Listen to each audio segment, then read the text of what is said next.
याबद्दलचं त्यांनी त्याचा फेरविचार करावा अशा पद्धतीची भूमिका काँग्रेस पक्षाची राहणार आहे। महाराष्ट्रामध्ये सातत्यानं आम्ही सांगतो की अजूनही बियाणं उपलब्ध नाही। मी काल अमरावती विभागाच्या दौऱ्यात होतो आणि त्या ठिकाणी शेतकऱ्यांजवळ अजूनही बियाणं उपलब्ध झालेलं नाही आणि बोगस बियाणाचा सुळसुळाट महाराष्ट्रामध्ये मोठ्या प्रमाणात सुरू झालेला आहे। खत कंपन्यांशी आणि बियाणे कंपन्यांशी सरकारचा डायरेक्ट बोगस व्यवस्थेमध्ये संबंध आहे असं शेतकऱ्यांच्याकडून सांगण्यात येत आहे। म्हणून सरकारला आता याच्यामध्ये खऱ्या अर्थाने यावेळेस बोगस बियाणं शेतकऱ्यांना मिळालं नाही पाहिजे या पद्धतीची काळजी सरकारने करावी। बोगस खतं असतात, बोगस औषधी असतात आणि त्याही पद्धतीचा मोठ्या प्रमाणात पुरवठा महाराष्ट्रामध्ये गुजरातमधून आणि आंध्र प्रदेशमधून केला जातो। त्यावर सरकारने वचक ठेवला पाहिजे। शेतकऱ्यांची लूट होता कामा नये याची काळजी सरकारने घेतली पाहिजे। महाराष्ट्रामध्ये अनेक भागामध्ये उन्हाचा तडाखा अजूनही चाललेला आहे। उष्माघातानं मोठ्या प्रमाणात किड्या मुंग्यासारखे लोक मरतात आहेत। शेतकरी कर्जामध्ये असताना त्याला कुठली मदत होत नाही। शेती हंगाम कसा करावा ही काळजी आहे। आचारसंहितेच्या काळामध्ये बँकेने, कारण की ही रेग्युलर प्रोसेस आहे, त्याला आचारसंहितेचं कुठेही बंधन नाही, पण आचारसंहितेचं कारण सांगून शेतकऱ्यांचं कर्ज पुरवठा केला नाही आणि आता हंगाम सुरू झालेला आहे। त्यामुळे शेतकरी संपूर्ण अडचणीत आलेला आहे।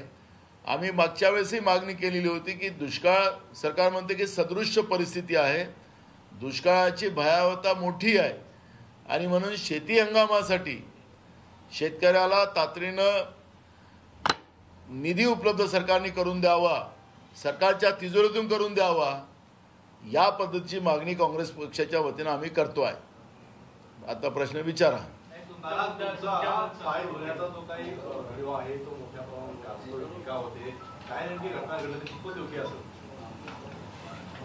मला तो व्हिडिओ मी पाहिलेला आहे। मी काल अकोला जिल्ह्यातील वाडेगावमध्ये कार्यक्रमाला होतो। तिथंच आता वारकरी आपल्या आषाढी एकादशीच्या यात्रेची सुरुवात झालेली आहे। गजानन महाराजांची पालखी ही शेगाववरून निघून वाडेगावला मुक्कामान होती आणि त्या पालखीचं दर्शन करण्यासाठी ज्या मैदानात पालखी होती त्या मैदानामध्ये मी लोकांबरोबर पैदल तिथं गेलो। स्वाभाविक आहे, चिखल होता, तिथं माझे पाय खराब झाले आणि पाय खराब झालेत तर कार्यकर्त्यांनी पाणी आणलं आणि मी आपलं वरतून तो पाणी टाकत होता, मी आपल्या हाताने धुवत होतो।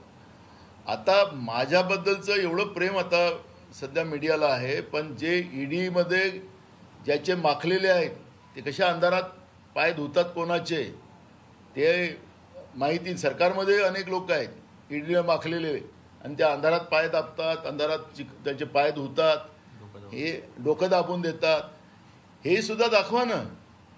मी तर तिथं सत्संगामध्ये गेलो होतो, वारकरी व्यवस्थेमध्ये गेलो होतो।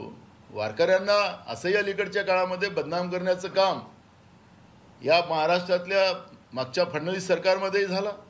त्याच्यामध्ये साप सोडण्यात आलेला होता, लोकांना भीती दाखवण्यात आली होती, वारकरी प्रथेला बंद करायचा प्रयत्न सातत्यानं केला जातोय। मी वारकरी प्रथेतला माणूस आहे। स्वाभाविक आहे की त्या ठिकाणी संत गजानन महाराजांची पालखी आली आणि ते दर्शन घ्यावं हे माझं काम होतं, मी केलं।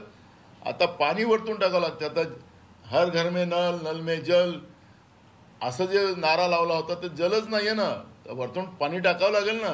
पाणी टाकलं गेलं ते तर मी लोकांच्या समोर केलेलं आहे, पण ईडीमध्ये CBIमध्ये ज्या चिखलात ते धुतात तिकडे पाय आतमध्ये अंधारात, मी तो उजेडातच होतो।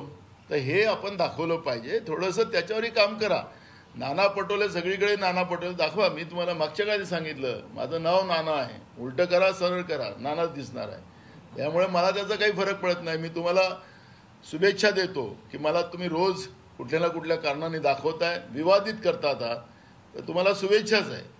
याचा आमचा प्रचार तुम्ही करतात आहात, त्याबद्दल आपल्याला शुभेच्छा। मी एक गोष्ट त्या निमित्तानं सांगतो की विरोधक म्हणतात की मोदी सफाई कामगारांचे पाय धुतात।